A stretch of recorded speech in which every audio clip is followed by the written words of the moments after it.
A grenade-equipped quadcopter drone owned by the Ukrainian Army's 30th Mechanized Brigade recently detected a Russian tank engaging in a hit-and-run assault on Ukrainian positions north of Bakhmut. The drone's operator swiftly moved to intercept the tank.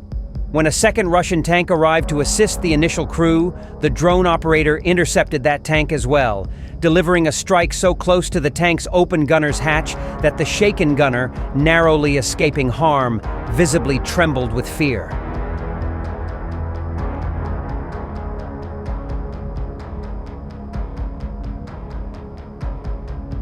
The dual hits on two multi-million-dollar tanks, executed by a drone with a potential cost in the mere thousands, underscores the evolving reality of Russia's 22-month prolonged war on Ukraine. Small drones, ranging from reusable bomber models dropping grenades to expendable first-person view models laden with explosives, now pose the most significant threat to armored vehicles on both sides. While both the Russian and Ukrainian armed forces deploy thousands of drone operators, the drone bombardier from the 30th Brigade who targeted the tanks near Bakhmut stands out in terms of experience and skill, or possibly both.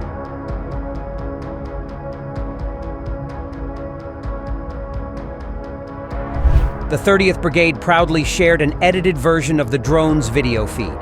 In the footage, a lone Russian tank approaches Ukrainian positions and fires several rounds from its 125mm main gun. It becomes evident that the tank is operating without infantry or air defense support. Although solo tank operations carry risks, they are not uncommon in Ukraine.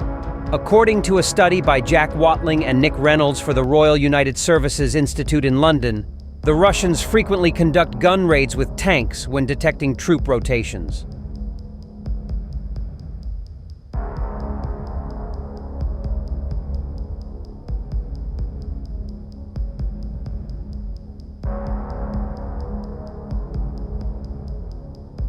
Surviving a solitary raid requires a tank crew to move swiftly, returning to friendly lines before enemy drones and artillery zero in.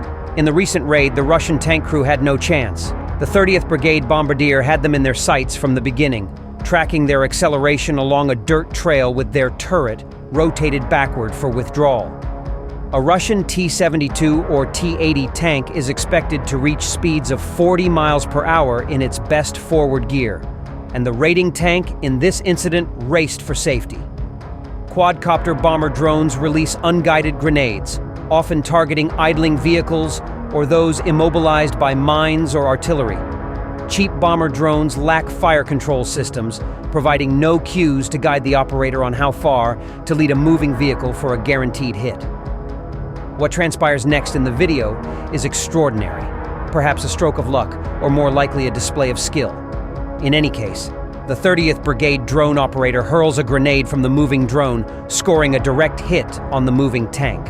Andrew Perpetua, an open-source intelligence analyst, remarked, "This is one of the most ridiculously amazing feats I have ever seen from a drone pilot.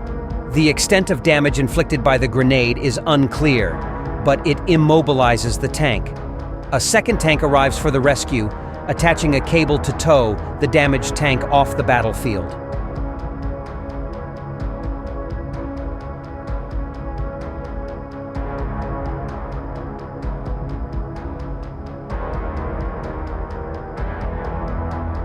However, the 30th Brigade bombardier seizes another opportunity, dropping a second grenade onto the turret of the rescue tank.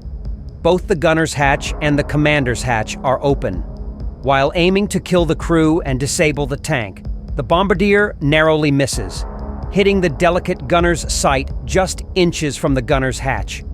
The shaken gunner realizes he narrowly escaped death with trembling hands as he closes his hatch. The rescue tank remains mobile, and the 30th Brigade's video concludes with the mobile tank towing away the immobile tank. Although both tanks are likely repairable, they will be out of action for days, weeks, or even months.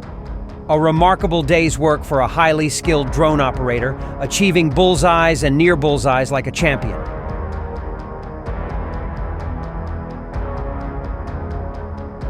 Russian troops are reportedly facing significant challenges due to Ukraine's utilization of the US-supplied ATACMS, Army tactical missile systems in the ongoing conflict, according to statements made by Sviatoslav Golikov, an instructor of Russia's Storm Z penal units. Golikov, sharing his insights on his Telegram channel, asserted that the long-range capabilities of Attack-EMS, with a range of over 100 miles, have inflicted substantial casualties on Russian forces, disrupting the execution of military operations.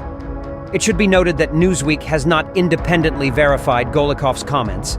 The US agreed to supply Ukraine with Attack-EMS in September, providing Kyiv with the ability to target locations beyond the range of missiles from US-supplied high-mobility artillery rocket systems, HIMARS, and M270 multiple launch rocket systems.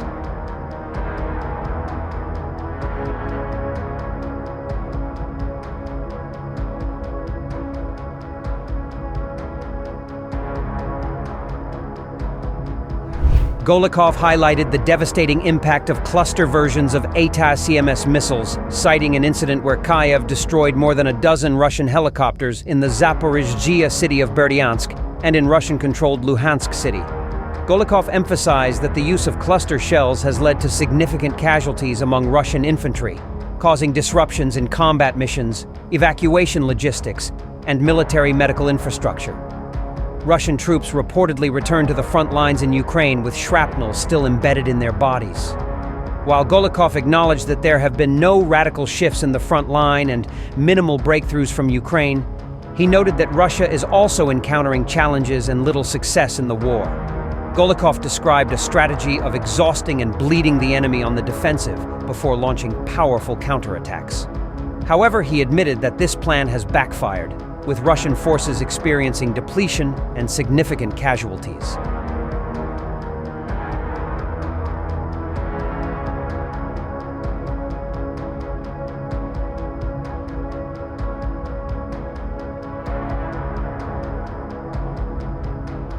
Russian President Vladimir Putin acknowledged the threat posed by ATACMS, but expressed confidence in the ability to repel such attacks. He downplayed the impact of these weapons, stating that they would not change the situation on the line of contact.